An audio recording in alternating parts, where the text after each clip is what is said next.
Hey everybody, welcome back for another episode of Seeking Profit. My name is Emil. As always, I'm joined by the lovely Andrew. And on today's episode, before we get on today's episode, question for you to start the episode. I was watching My First Million. They had this guy, Nick Huber. I don't know if you're familiar with him. Sweaty Startup on Twitter. Yeah. I follow him. I dig it when he's throwing shade at people. And dude, my favorite thing is that how well known he is on Twitter, how many people just do not understand that he's trolling them, and they just get so enraged and like, oh, you're the worst, blah, I'm blocking you. Oh, you're so dumb. And it's like, oh, you're the joke. Do you realize you're the joke right now?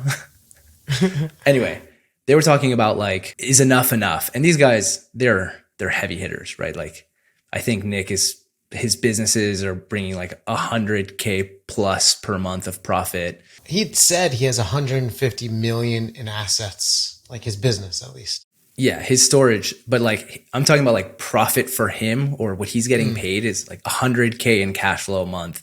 And he's like, man, 5 years ago, if you told me I would retire with that amount, I'd shake your hand and be done and be insanely happy when I got there. And he's like, now the number feels like 1 million. And it's like, when is enough enough? I am so far away from that number, but isn't it? It's so interesting to hear how people who are making it the goalpost just always moves. Do you feel like it ever does not move? Like, can you ever just be like, okay, it's here and I'm good? You know, I remember before we started, I would tell Laura if we got to this point, we got to that point, whatever. And then we started traveling a lot and we would just go out to eat. And then when we bought this house, we just like gutted the inside, and it winds up like you just want that one more thing. Like now what I want is to like all family vacations be on like JetSmarter, where we just like, it's like all of us on a private jet. Like, wouldn't that be cool? Yeah. So the answer is no. There is no enough is enough. You always find something cooler. Like, that's the thing is, you get to a level, you start thinking about, okay, what can I do with this money? And you uncover all these really fun things and cool things you can do. And so it's just never enough. You start hanging out also with people that are in similar earning brackets. And then it's like, you want to like, edge up a little bit, or I don't know. It's like the thing that got you there is also why you keep going. Yeah. Because you're crazy. Exactly. I think there is also a big ego thing to it. You're like, okay, I've reached this. And now you're online or whatever. The internet is a crazy place because you used to just be able to compare yourself. Everyone compares themselves. It's inevitable. You compare yourself to people around you. You're just humans. That's our nature. You used to compare yourself to your neighbors. That's why it was called keeping up with the Joneses. Now you literally compare yourself with every single person on the internet, a la Twitter. And it's rough, man. I like have this love-hate with social media in general because of it. I'm afraid for my kids when they get older. Same. That stuff's tough. Tweens are brutal. I know, man. It's crazy to think about what they're going to grow up with. I'm sure our parents probably thought the same when like MySpace came out when we were in high school or whatever.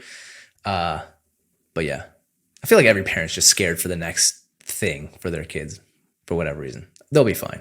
I hope. All right, let's get into today's episode. We're talking about email lists. So I feel like everyone and their mom in niche site, land, affiliate, everyone's building the brand, build an email list. And I thought it'd be fun to just cover different ways to build an email list. We have 6 different tactics, strategies that we're going to talk about today. I've used a lot of these. So back when I was at Snack Nation, growing email list was a big part of our strategy. I grew that list to 100K plus people. You grew Listen Money Matters to how many people? Little over 65,000. Okay. Using similar kind of tactics and strategies that we're talking about today as well, right? Yeah, I'd say so. Yeah. So just different ways for people to attack this. I think some of these are more obvious. Maybe they're not, but just giving you guys different ways to tackle your goal of growing an email list. If you're listening in podcast land, again, sorry, come over to YouTube. It's way more fun on YouTube anyway. I know our faces are weird, but just watch us. We're okay. All right. So the first one we've got up, this is the one I leaned on heavily for growing that number at Snack Nation. It's still my favorite. It's been around for a long time. It's called the content upgrade. So the premise, the idea behind this one is you have a piece of content, and within it, you have the upgrade to get on your email list. So this article by my buddies at Grow and Convert, Pain Point SEO, how to produce SEO content that drives conversions. So in this article, they're talking about using pain points, your customers' pain points, to find good keywords and content to go after. And so if you scroll down right here, they said, for our newsletter subscribers, we created a 20-minute video of Davish, who's one of the co-founders, doing keyword research for a hypothetical sales SaaS app mentioned below using Pain Point SEO. To get a link to that video, you can join our email list here. So this was like, okay, you've read about it. Now watch us do an over-the-shoulder look on doing the like more in-depth with a video, right? So they're taking the idea of the article and creating this additional thing. It's not some generic lead magnet that you throw everywhere. Top 10 ways to grow your SEO. It's like hyper targeted towards this topic and giving you an upgrade if you join the list. So when you click on it here, boom, put your email in, you get the Pain Point SEO. I dig that. So we do similar things. I'm surprised they use like only text for it. I wonder how that converts. You're saying like no pop-ups or anything else, or like a mock-up of like if it was the video, like a little box of like the video with the play button, you click email subscribe, or a mock-up of like an ebook as if it was a physical book. I don't know why we do that, but yeah, that was what we used to do back in the day. You create like a 10-word PDF and you make this graphic with like with your new ebook cover, and it looks like a 300-page book, and it's just like a 10-page PDF. Right? Yeah, that was a little old school. I don't think people are doing that anymore, but that's how we did it. Oh, yeah, we're right. doing it. Oh, well, there you go. Loser. I mean, here's the thing, man. All that stuff that used to work, guess what? Everyone, man, I can't tell you how many times we split tested ugly versus nice designs, and the ugly old school way won so many times. It was crazy. So anyway, I think you're probably winning. Not for whatever. I've heard just a lot of like stuff that feels like it's organically created and not like manufactured tends to perform well. Like on the social platforms, a TikTok video that looks like you did it with your phone, totally. Literally whipped it out of your pocket and recorded it, as opposed to if it looks too high produced, I'm like, this is a Dawn commercial. Like, no, I'm not watching a commercial. Exactly. You think you're scrolling your Facebook feed, Instagram. I mean, no one goes on Facebook, Instagram, whatever. Yeah. And you see, and you know what an ad looks like. It's nice. It's really well produced. But if it's a selfie video, someone walking around or using something, you think that's maybe a friend or somebody. It looks natural within the feed. So that's right. Make it look less like an ad. And I think that's the key. Make it look native. You're right. They could have done a video, there's ways to make this look even better. They just did it with a yellow call out box, and this is what I used to do too, and it converts really well, but you can take it up a level however you want. All right. So the next one we're going to cover is HubSpot, which is basically the lead magnet. I alluded to just having a generic lead magnet. You can do a generic lead magnet. Obviously creating a content upgrade for every article, really hard to do. What I used to do is when a post would start getting maybe 1,000 plus or whatever, you have your number. When it gets above a certain threshold, I would go back and add the content upgrade later. I didn't always add them off right from the get-go. I would see which posts would do the best, which ones were getting the most traffic, and I'd go do content upgrades. In the meantime, I think you can do this tactic where you're creating a generic lead magnet. Like HubSpot has here, they have this one that rolls up the bottom, the 2023 sales trend report. Data enrichment, that's for sales team. So they tag it within HubSpot or whatever, like sales articles, bring up this report. I think they have it somewhere else down here, maybe at the end. Yeah. So the 2023, same thing. They're pushing the sales trends report. So you can just have that either dynamically inserted with something like link inserter, or you can add this, an ad image directly in your articles or whatever. I think what's really interesting is if you look at the slug for the article, it's slash sales. So I imagine all of their articles that don't have specific upgrades push to the sales trends, and they kind of sectioned it off like that. Unless the money matters, if you go to any debt article, if there's not something specific there, we have our debt ebook, investing, same deal, real estate, same deal. Like we have 4 categories. We just created 4 generic things for those categories. This is easier than the previous one. Obviously, if it's specific to the article, it'll convert way better. Yeah, but that's smart that you guys had it for big categories because that still works too. Like if you just had one, like the ultimate guide to personal finance, and you just had it across the whole site, and people are in for investing or debt or all these different verticals, it just wouldn't convert as well as you at least segmenting it out by like category or tag. Also sounds like ultimate guide's really hard to make. And we'd be like the 13-day debt guide, which is really just like 13 bullet points or whatever, and 10 pages. a Double one spaced. pager, a one pager that we made an image of. It's a book this thick, but it's a one pager. All right. So the next one is I call it like the above the fold lead magnet. Here it's Swim University. Your boy, Matt, I'll let you take this one. So I think this really conveys it. So if you scroll down a little bit, you'll see there's like the H1 and the article, but the point being is you could see it above the fold before you scroll down. We'd have this on Listen Money Matters. Actually, we had copied it from fizzle.co, and then Matt deployed it as well.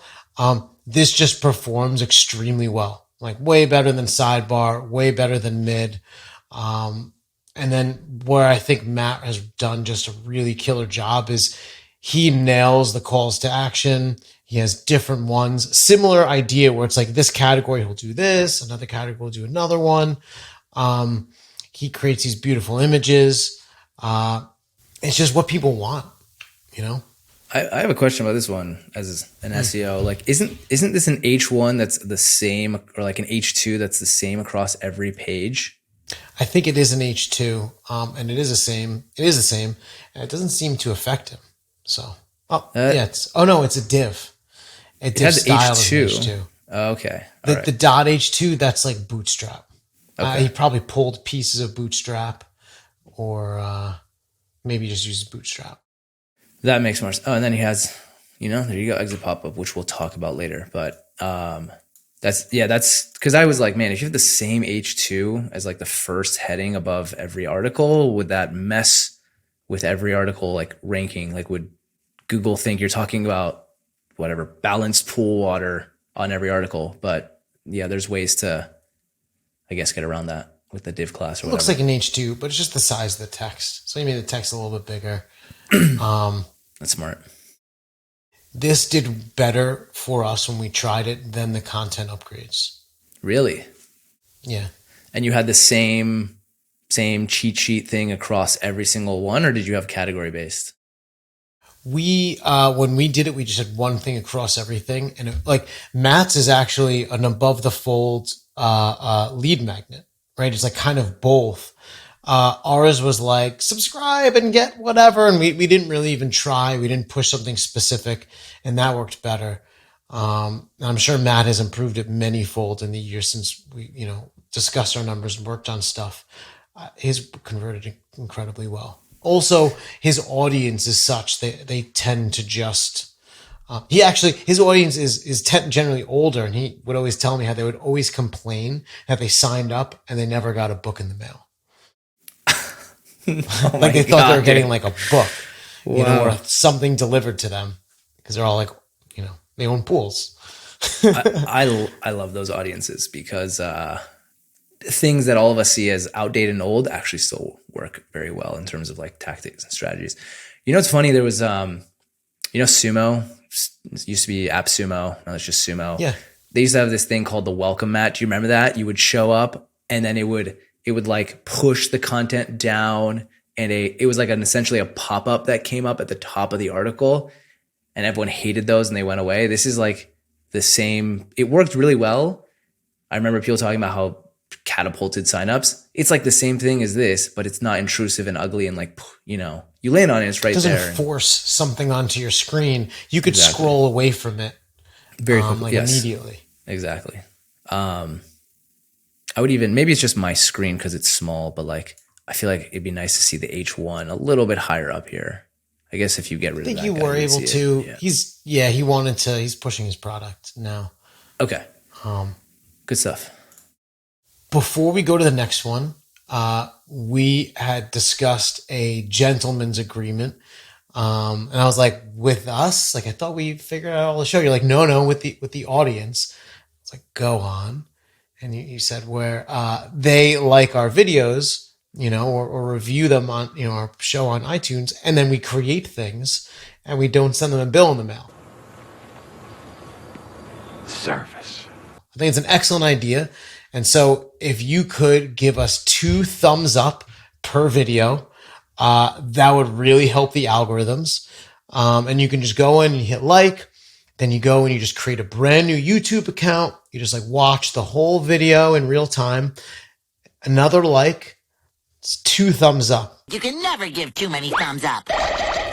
We think that's fair and reasonable. Small price to pay. Next, strategies, tactics, whatever you want to call them, we got next are tools. And so the first one that came to mind for me, HubSpot, they were like the OGs at this. They created, oh man, there was one back in the day where they created an email signature for you. You would go in, this was like, I don't know, they did it 10 years ago. You go in, you put in all your information and it creates an email signature and you can copy paste it in there. And guess what? You just gave HubSpot all your info. This is a blog ideas generator. So, you know, let's profit, baby. Give me ideas. A week of, sure. What is this? Oh, unlock 250 more blog post ideas. Boom. Capture form. So they use these little tools to help you create content or get ideas or whatever, right? You can like scroll through this. I get a couple ideas. And then if I want more, I can come in here and get my info. So this is another cool way to give something, like people use it for free. They get value utility out of it. It's kind of like the content upgrade in a way, right? Get more by giving us some information, but packaged with the tool. And it's easy because after people fill out their information, you just email them a link to ChatGPT with a pre-filled question in there, and then you can just hit enter. Oh, that's really smart. That's really smart. Do like a content upgrade for every single thing, and it's just a ChatGPT generated something. Yes, that is how you make sure every single one of your emails never get opened again, and you get straight unsubscribed. What you do is have ChatGPT make you its own version of ChatGPT with said link that's branded under your name. See, now it's not in. Next level, dude. The other one, I had another example here. So Jamie sent this one to me. It's a mortgage calculator. And so, you know, let's say I was getting a mortgage for 500K, I wish, 30 years. It shows me my payments, all this stuff. And then if you scroll down, you know, it has like a call out here, join the Money Tribe, sign up for the Smart Money newsletter. So, you know, this one's a little weaker to me than the HubSpot one. It's like a clear tie, right? I would try to make this around, man, imagine if you could sell leads or something here, right? Like we've shopped around to find the best mortgage, whatever. They have drop-ins. I think like Smart Asset will do that. And it'll just like send you right to loan things and. Or even an upgrade, right? Or an ebook, a download, something where it's tied to mortgage, how to save up for your first house, something that's just a little bit more relevant. I would put that here, but something again you can do there. Next one we got is from our friends over at Niche Pursuits. This is the exit pop-up. So this one is an exit intent from Niche Pursuits. It's just basically a pop-up as you try to leave. That's like, hey, you wanted to give us your email address, but you forgot. So just put it in right here. It's a last ditch attempt before you're gone forever to try to get something from you. Yeah. And you just, again, ChatGPT generate ideas for this stuff. This looks like it's pretty generic. So I was on a guide to create a product comparison chart, And this pop-up is about side hustle ideas, incomes. This probably applies broadly to his site. And there's just a pop-up on this article. And he also has the exact same thing over here, in case you didn't notice it. Just a way to get them. I am not a personal fan of exit intent. I know it does work really well. But I actually have not met anyone that likes them. So, yeah, it's one of those, like we were talking about earlier on the episode, it's one of those things that everyone hates, but if you test it and you try to make them not annoying, however best you can, they do work very well. So at least worth trying. Some tools that people can try this out with. I used to use Opt-in Monster a lot. Man, do you remember any others? I can't remember any off the top of my head. I remember Opt-in Monster. I had to use that one as well. Yeah, check them out. I think I price compared recently. Opt-in Monster is still pretty competitive. So you can just find copy paste code for your site too. I think Opt-in Monster loads just a bunch of crap onto your site. So it was cool to test, then put something in there. So the last one, this was actually one we can't technically show you because at the time, our good friend Anne at yays.com, I think she was testing this and she's no longer testing it. But basically you would scroll a quarter of the way through this article and you'd see some blurred text and it would say, to read the rest of this article, opt in. There's tools, again, like Opt-in Monster and others that allow you to do this. It'll just hide the article. Someone has to put their email address in to read the rest of it. I thought that was a pretty clever way, especially if you're sharing a lot on social, you do well on social, get people from social onto your list. I thought that was a really good tactic. Unfortunately, we can't see it, but you just imagine again. We should ask her, but perhaps if it's not there anymore, maybe the test failed. I know. Yeah, it would be interesting to see. I mean, she's pretty open and shares a lot of stuff. So maybe she'll, I know she was talking about on Twitter how she was going to be doing this. I wonder if she'll have a follow up with the results or what she was seeing, why she took it off, or if she's watching and let us know in the comments. I'm curious myself. And point being with all of these is I don't really care what kind of math you do. The value of an email subscriber is rather high.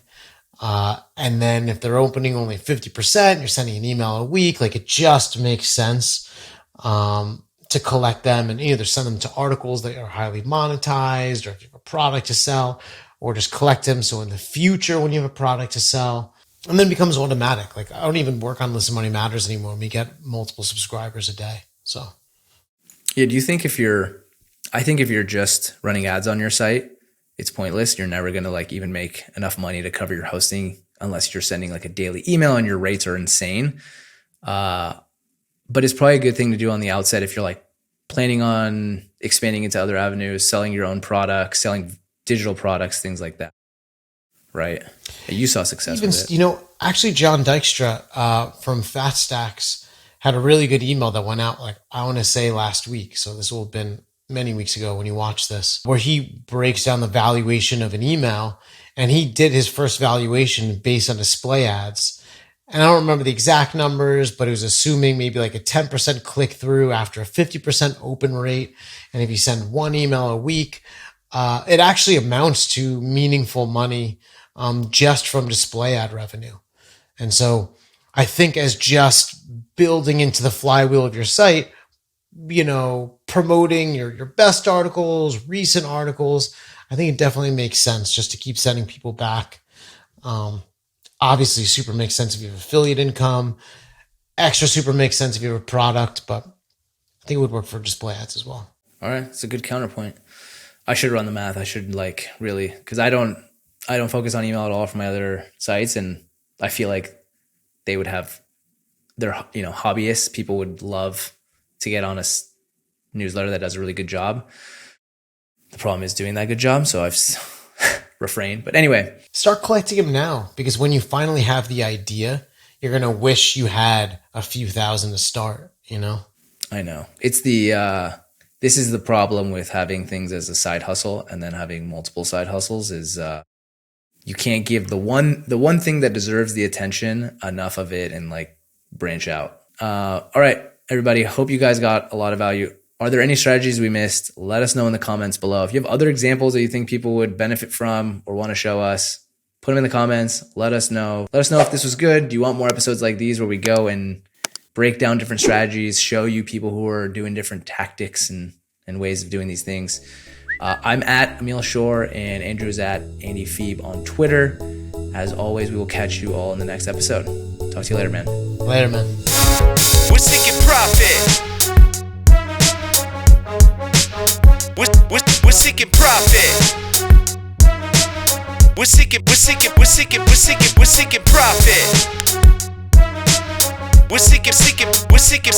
We're seeking profit.